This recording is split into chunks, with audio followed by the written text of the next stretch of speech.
Look, I don't say this lightly because I didn't, in my 60 damn years, I didn't think I'd ever see a candidate for president praising Adolf Hitler's generals or talking about using the military against their enemies. And I mean, it's pretty stunning. And I said, look, I recognize I'm on the top of his list, but don't kid yourself. You're somewhere on that list too if you disagree with these people. That's who they are. All right, guys, so we're getting into uncharted territory when it comes to the popularity of former President Trump, okay? He's already winning across all the swing states when you look at the aggregate, the averages of all the polls. And now it looks like Trump is in the territory of winning the popular vote, which is something that would be an accomplishment for a GOP candidate, considering how a GOP candidate hasn't won a popular vote in like, I don't know, 3 decades, right? It's been a long time, okay? But regardless, Trump is getting to that point now where it looks like not only could he win the Electoral College, but he also could win the popular vote. And that has famous pollster Nate Silver coming out and basically saying his gut feeling is that President Trump is going to win. Take a look. And look, let's have some real talk. It's going to be a tight race until the very end. So you got to get out there and vote. Okay, all right, that's it, right? That's the message, the closing message. I want to take you to the board right now and show you what came out last night. This is Wall Street Journal now. It's a national poll. Everything you're about to see is within the margin of error, okay? Wall Street Journal's got Trump up 2 points nationally, 47-45, which pretty much matches what we put out last week at the Fox News Channel, 50-48. Reuters has Harris with a 3-point advantage here, and USA Today has Harris with a 1-point lead. But again, all this stuff within the margin of error. You can poke around yourself and find a lot of things out there like the swing states. There are a lot of people voting in Georgia, by the way. 30% of the estimated vote has already cast a ballot in Georgia. It's amazing stuff. And they got a great website, too, by the way, if you want to check that out and go deep into the weeds, as we say. We think Georgia right now, according to the Marist poll anyway, is a tie. Arizona Marist poll has got Trump up a point, and North Carolina, they've got Trump up 2 points. But again, all this stuff is within the margin of error. Now, Tom, good morning to you. The website you run right now has the national average, Trump 48.7, Trump 48.5, and Harris 48.7. Go ahead, Tom. Yeah, I mean, this race, Kamala Harris had a 2-point lead in our RCP two-way national average just a couple of weeks ago. But as you mentioned, the Wall Street Journal poll came out last night. CNBC came out this morning with Trump up 2. And so that lead has shrunk now to the point where if the trend continues, he'll move ahead in our national average sometime in the next 24 hours if we get another poll that sort of confirms that he's got some forward momentum. Okay, on the national level, you're right about that. Swing states matter, though, as you well know. We've got 7 battleground states. We've been looking at them for months now. Nate Silver, New York Times. Here we go. My gut says Donald Trump. And my guess is that it is true for many anxious Democrats, but a 50-50 forecast really does mean 50-50, and you should be open to the possibility that those forecasts are wrong, and that could be the case equally in the direction of Mr. Trump and Ms. Harris. I don't know how you answer that, Tom. I think it is the question that we get more than any others. You undercounted in 2016, you undercounted in 2020. You're trying to compensate for that now. Can the pollsters do it? Can they be right? Yeah, that's the question, right? How accurate are the polls, okay? Because Trump not only is the favorite to win basically all the swing states, but also now he's getting into the territory where it is likely that he will win the popular vote. Again, according to the polls. So I don't know, but what I do know is that the mainstream liberal media is getting more and more deranged the closer that we get to the election, which is probably the number one sign that Kamala Harris and her campaign are tanking, okay? Because if they actually really believed that Kamala Harris was doing well, you would not be getting takes like this, deranged, unhinged rants like this on MSNBC from Mika Brzezinski, and also other rants as well, too, from Democrat strategists like James Carville, in which he basically claims that Trump is going to round up black men. And again, Mika Brzezinski claiming that Trump is killing women. Take a look. And people say, what's at stake in this election? Okay, the Constitution's at stake. The whole idea I don't know, what do you call it, a constitutional republic, or, whatever highbrow people call it. I get it. We live under a set of laws. Is literally at risk, and he's telling you that. And people want to know about weakness among males of color. Okay, going to arrest all of it. You don't think you have a stake in his election? Guess what? You're not going to do very well. I'm not going to do well. You're not going to do well. All right? When the paddy wagon comes, you and I are going to be in the back of it bouncing around. And it's not going to be very much fun. And they will tell you, the judge said, I'm sorry, Mr. Melville, I'm sorry, Mr. Colville. Mr. Trump said he was going to get rid of the Constitution. I have no choice but to enforce the democratic norms of this country. Maybe that'll happen. It's not far-fetched.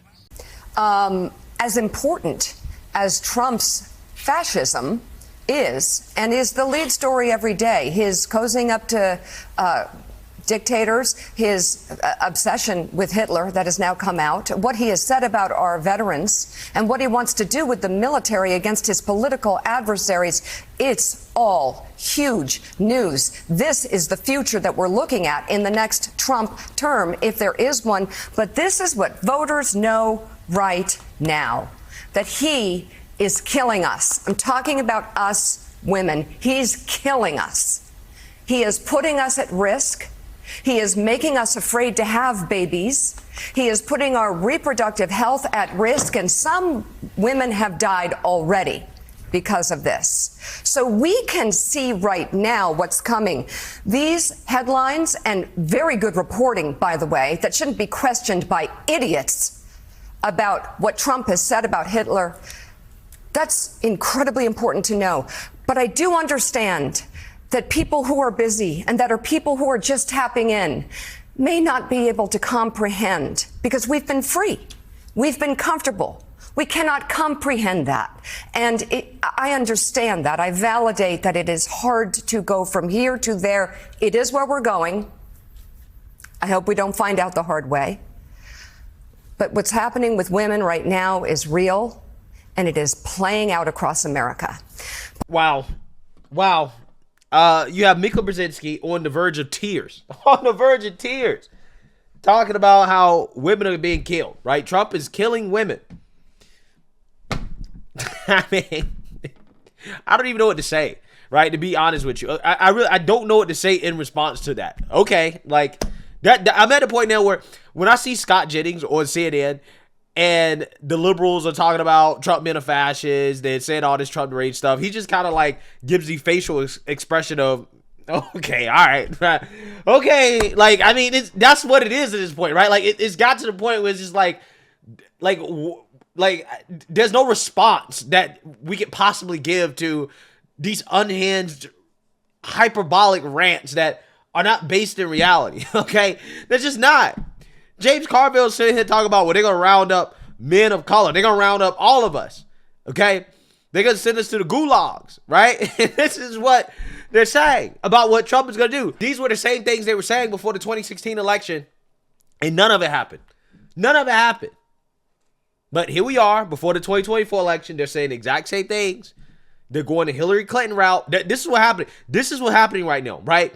The Kamala campaign is imploding in the worst way possible, because instead of focusing on what she wants to do and answering basic questions, right? No. They want to go the Hillary Clinton route, okay? That's what they're doing, because Kamala Harris this morning came out, did a little press conference, a quick one, in which she was asked the same question she was asked last night on CNN about the border wall and whether or not she supports the wall now. And of course, this woman is so ignorant, right? She's so unintelligent that she hasn't figured out how to actually answer that question yet. She just refuses to answer it. Take a look. But will construction of a southern border wall continue in your administration? I will tell you that my highest priority is to put the resources into ensuring that our border is secure, which is why I've been very clear. I'm going to bring back up, as president, that bipartisan border security bill and make sure that it is brought to my desk so I can sign it into law. The biggest issue that we have right now is that Donald Trump has stood in the way of what would have been a proven part of the solution to the bigger problem, which is that we have a broken immigration system in America and we need to fix it. And we have the tools at hand, but we have on the other side of this election Donald Trump, who would prefer to run on a problem instead of fixing a problem. I intend to fix the problem in a way that is just about practical solutions that are within our arm's reach if we have the commitment to do it. Ma'am, one question on abortion. Ma'am, one question on abortion. Wow. Incredible. Absolutely incredible. I've never seen anything like this, guys. It just gets worse and worse and worse. She doesn't learn. She doesn't have the ability to learn. The answer to that question should be, yes, I support the border wall. Okay? Yes, I support building it, especially considering how your whole thing is that I support this piece of legislation, the bipartisan legislation, that allocates funding towards continuing to build the wall. So you should come out here and say, yes, right? But she can't do it. She can't do it. But yet, again, the media, what they want you to focus on is Trump a fascist, right? Trump Hitler, with their candidate can't even answer basic questions about what she wants to do at all. Doesn't matter how many times you ask her a simple question, she can't answer it, right? Can't answer it. Now, the thing is that what the American people actually care about, okay, but because I hope that the American people are not as stupid as the mainstream little media thinks. I'm hoping that the American people see it the way that Howard Lutnick explains it on CNBC when he talks about this idea that Trump is a fascist. What people actually remember about the Trump presidency. Take a look. It's unbelievable that she gets on television and calls him a fascist. He already was the president. We had, before COVID, we had 3% growth, 3% wage growth and GDP growth, inflation below 2%. Right. He wasn't a fascist. He hired the wrong people. We agree. And now he has disgruntled former employees, right? All these people got fired. Who got fired in the Biden administration? You want to have a fun thought?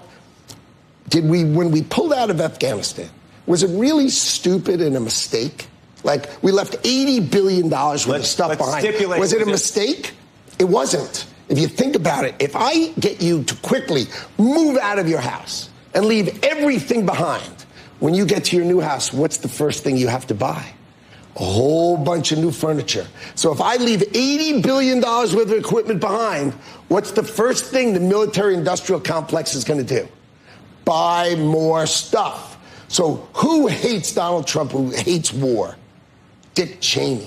Of course, Dick Cheney. What's Dick Cheney's legacy? Let's go take out Iraq, which Donald Trump says is the dumbest thing that's ever happened in recent military exercise. Why? Iraq and Iran, they kill each other for what? Thousands of years? We take out Iraq and we free Iran to try to take on the West.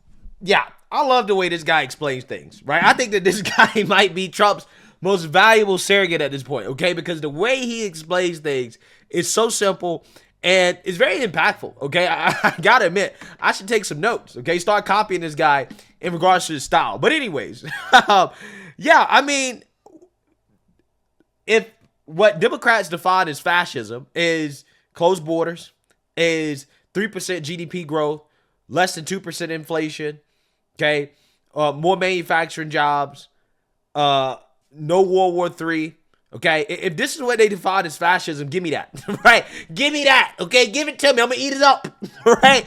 If that's what they think fascism is, okay?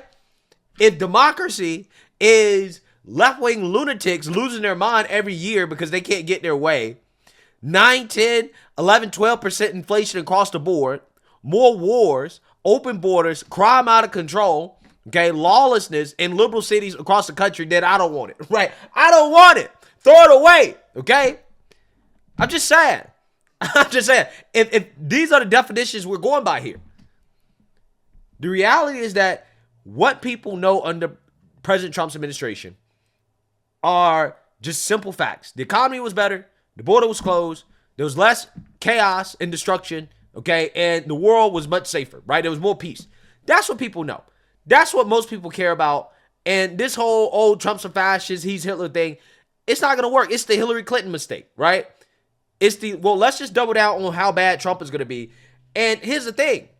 We already know that's a lie, right? At least when Hillary was doing it, again, it was a hypothetical, right? It was theoretical because we haven't seen a Trump presidency. We've actually seen a Trump presidency now. So these criticisms are even more ridiculous. And if this is Kamala Harris's closing argument, which all indications are that this is her closing argument, because she apparently is going to give a speech at the same site that Trump gave his January 6th speech, right? Which we know that, again, if that's what she's doing, then what she's doing is that she's making an argument that is going to be based off Trump derangement, right? That is her closing argument, is Trump derangement. Then, I just don't think that's going to work out well for her, right? That's all I'm going to say. I'm really getting close. I'm getting close, okay, to basically waving a white flag for Kamala Harris, but I don't want to do it. I'm not going to do it. It's still a week and a half out, okay?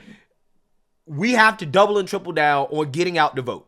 We have to make sure that we humiliate Kamala at the polls, okay? Anything less than humiliation, complete and total embarrassment on election day is not going to be satisfactory, okay? Not only do we need to win the Electoral College in a landslide, but we also need to win the popular vote in a landslide as well, too. I'm talking about 3, 4, 5 points, right? I mean, it needs to be such a humiliating defeat that the leftists can't come out and boo-hoo and cry. Trump, he lost the popular vote. The Electoral College rigged the election. We got to get rid of it. No, Trump needs to win in an undisputable fashion. Undisputable, okay? That is what we should be aiming for. Anything less than that, okay, should be unsatisfactory, because that is possible. That is the territory we're getting in right now, but we just have to sprint through the finish line. Sprint through the finish line. Let me know what you guys think. Make sure you like, comment, and subscribe. Most importantly, share a Black conservative perspective. Peace.